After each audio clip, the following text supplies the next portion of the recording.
ترند حلزونی رو یاد بگیر. به سرعتی ترین و راحت ترین روش.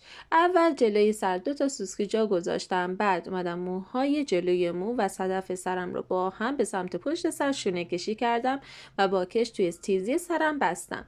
موهای پشت سر رو به سمت چپ هدایت کردم، کاملا با گیره های بزرگ فیکسش کردم و پایه زدم. داخل موها رو یکم پوش دادم و اسپری فیکساتور زدم و اومدم سطحش رو کاملا تمیزکاری کردم با وزگیر و بعد اومدم موها رو یک دور انگشتم پیچیدم و به این صورت مثل یک قیف بستنی درستش کردم. این وسط هم از یقه مشتری به عنوان نگهدارنده شونه استفاده می کردم.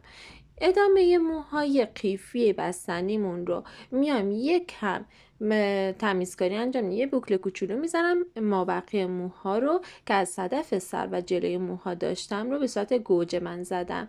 شما میتونی به صورت بوکل استوانه یا هر چیز دیگه خاصی بزنی. مدل ما هم اینجا یکم شیطونی میکرد و تکون میخورد. اگه دوست داشتی لایک و سیو و کامنت یادت نره واسه دوستاتم بفرست. خب حالا دیگه بریم به تعطیلاتمون برسیم. تعطیلات خوش بگذره.